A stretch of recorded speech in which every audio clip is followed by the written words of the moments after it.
Bienvenue sur API. Ce tutoriel va vous présenter comment faire une demande d'ouverture de compte fournisseur. Tout d'abord, pour accéder à l'application API, il suffit d'aller sur le portail du système d'information et de cliquer sur le lien en bas à gauche de votre écran, le lien API. Pour faire une demande d'ouverture de compte fournisseur, il suffit d'aller dans la barre de menu et de cliquer sur le menu fournisseur. Avant de créer votre fournisseur, il faut s'assurer qu'il n'existe pas déjà dans la base.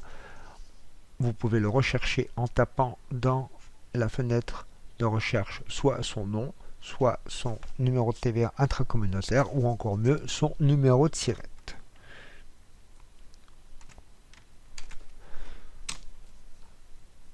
Mon fournisseur n'existe manifestement pas, donc je vais pouvoir cliquer sur Nouveau.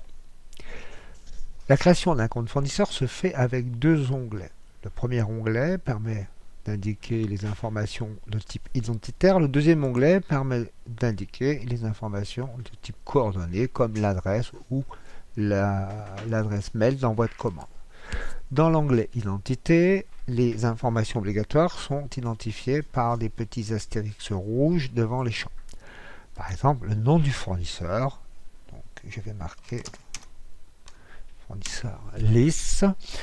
Le devise de mon fournisseur qui est prévalorisé à euros, le pays de résidence de mon fournisseur ou d'enregistrement de mon fournisseur et sa forme juridique, soit une association, soit une société. Au cas de société, le système va vous demander le numéro de SIRET. Le numéro de SIRET est obligatoire pour toutes les sociétés. Vous pouvez également indiquer le code TVA intracommunautaire, le code APE, mais ces champs sont facultatifs et seront valorisés à partir de la base d'information des fournisseurs nationaux, score et décision. Il ne vous reste plus dans cet écran qu'à en renseigner la classification. Il faut dans ce champ mettre autre, c'est la DPAI qui complétera cette information en fonction des besoins. Vous pouvez également, si vous le souhaitez, indiquer les catégories d'achat qui sont utilisables pour ce fournisseur. Là également, ces informations sont facultatives et seront complétées par la DPAI si besoin. Dans l'onglet coordonnées, nous avons un champ obligatoire qui est l'email contact comptable de votre fournisseur auquel seront envoyées les notifications de virement des factures. Donc, vous avez nécessité de saisir l'adresse d'envoi des commandes de votre fournisseur. Et puis, dernier élément indispensable à indiquer au niveau de votre fournisseur, c'est le mode d'envoi des commandes. Nous vous recommandons de traiter avec votre fournisseur un mode d'envoi des commandes par email. Dans ce cas, il faut saisir l'adresse email à laquelle seront envoyées les commandes.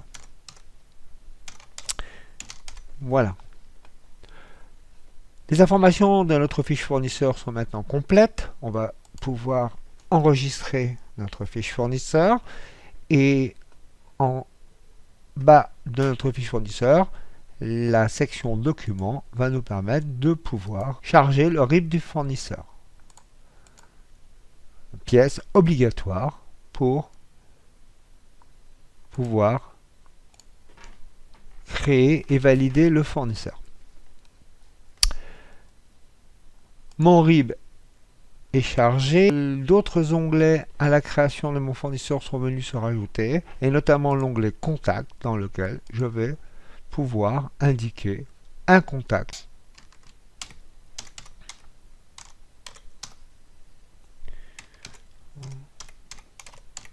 Voilà, j'ai enregistré le contact de Madame Christine Dupont pour ce fournisseur. Je peux également, au niveau de ma fiche fournisseur, indiquer une information, une note ou un post-it qui sera consultable pour toute personne qui y accéderont à cette fiche fournisseur. Ma saisie est donc terminée. Je vais pouvoir envoyer mon fournisseur en approbation. À ce moment-là, le système est en train d'accéder à la base d'information nationale score à décision et il va me rapatrier les informations légales et me les rajouter dans ma fiche fournisseur. Par exemple, il est venu mettre le nom du fournisseur composé de son nom et de son code SIRET. Il est venu me rajouter le code TVA intracommunautaire. Et dans les coordonnées, il est venu me mettre à jour l'adresse de mon fournisseur, qui est l'adresse officielle connue dans le référentiel des sociétés nationales. Mon fournisseur est en approbation, mais je peux immédiatement l'utiliser pour saisir des demandes d'achat. Cependant, les commandes ne seront envoyées que lorsque mon fournisseur aura été approuvé par la DPAI et par le centre technique d'Orléans. Ce tutoriel est maintenant terminé. Je vous remercie pour votre attention.